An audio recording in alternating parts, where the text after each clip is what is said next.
রাজিউন ইন্না লিল্লাহি ওয়া ইন্না ইলাইহি রাজিউন ইন্না লিল্লাহি ওয়া ইন্না ইলাইহি রাজিউন।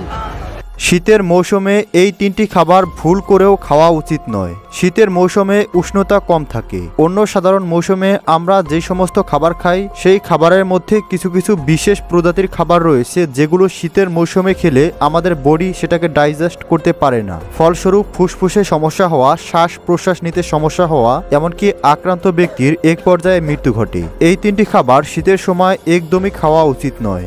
চলুন দর্শক দেখে আসি কোন তিনটি খাবার শীতের মৌসুমে একদমই খাওয়া উচিত নয় এবং কোন খাবারগুলো শীতের মৌসুমে খেলে আমাদের দেহে রোগ প্রতিরোধ ক্ষমতা বৃদ্ধি পায় এবং আমরা আগের চেয়ে বেশি সুস্থ এবং শক্তিশালী হতে পারি। চলুন শুরু করা যাক। শীতকালে নতুন নতুন বিভিন্ন খাবার এবং শাকসবজির দেখা মিলে, তেমনি এই শীতকাল নিয়ে আসে বিভিন্ন ধরনের ঠান্ডাজনিত রোগ। তাই শীতকালে আমাদের রোগ প্রতিরোধ ক্ষমতা সাধারণের তুলনায় অনেক বেশি হওয়ার প্রয়োজন। তা না হলে খুব সহজেই বিভিন্ন ধরনের রোগে আক্রান্ত হতে পারে মানব দেহ। শীতকালীন বিভিন্ন খাবারের মধ্যে কিছু কিছু খাবার খুবই মুখরোচক হলেও তা আমাদের শরীরের জন্য খুবই ক্ষতিকারক।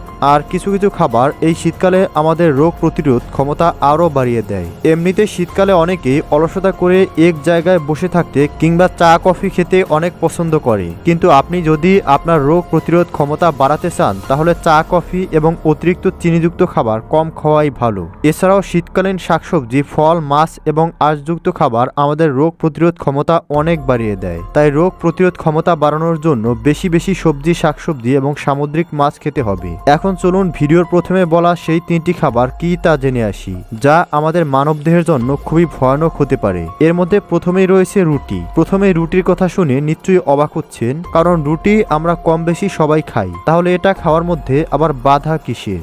আসলে রুটি বানানোর জন্য আমরা আটা ব্যবহার করি, তবে বর্তমানে মানুষ দিন দিন এত বেশি অলস এবং মেশিনের উপর নির্ভরশীল হয়ে যাচ্ছে যে 2-3 দিনের আটা একসাথে রুটি বানানোর জন্য তৈরি করে ফ্রিজে রেখে দেয়, যেন পরবর্তীতে খুব সহজে রুটি তৈরি করতে পারে। যেটা বিশেষ করে শীতের সময় ভুলেও করবেন না, কারণ শীতের সময় তাপমাত্রা খুবই কম থাকে। তার মধ্যে কয়েকদিনের জন্য আটা যদি ফ্রিজের মধ্যে রাখা হয় তাহলে আটার মধ্যে থাকা কোলেস্টেরলের মাত্রা কমে গিয়ে ফ্যাটি অ্যাসিড তৈরি হয়। তাই পরবর্তীতে এই আটার তৈরি রুটি খাওয়ার কারণে পাকস্থলীতে ভয়াবহ বিষক্রিয়া সৃষ্টি হয়, যার কারণে আক্রান্ত ব্যক্তির ডায়রিয়া, ম্যালেরিয়া এমনকি ফুসফুসের সমস্যা দেখা দেয়।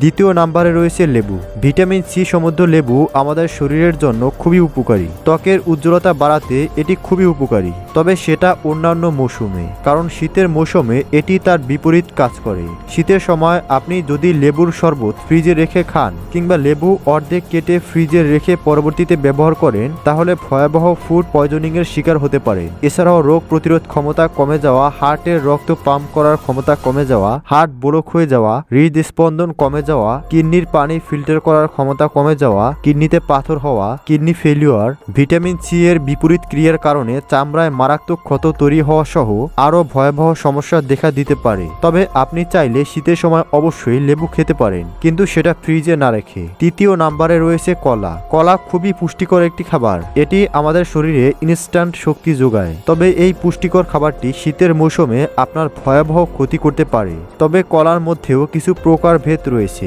শীতের মৌসুমে একসাথে 4টির বেশি কলা খাওয়া উচিত নয়। এতে আমাদের শরীর তৎক্ষণাৎ সেটি হজম করতে না পারার কারণে ডায়রিয়া, আলসার এমনকি এর কারণে লিভারের সমস্যা পর্যন্ত হতে পারে। কারণ শীতের মৌসুমে আবহাওয়া সাধারণ সময়ের মতো থাকে না, আর এই আবহাওয়া আমাদের হজম প্রক্রিয়াকে ইনহ্যান্স করতে বাধা প্রদান করে। তাই শীতের মৌসুমে একসাথে অধিক পরিমাণে কলা আমাদের উপকারের পরিবর্তে উল্টো ক্ষতি করে। প্রিয় দর্শক, শীতের মৌসুমে আপনার সবচেয়ে পছন্দের খাবার কোনটি? অবশ্যই কমেন্টসের মাধ্যমে জানাবেন। ধন্যবাদ।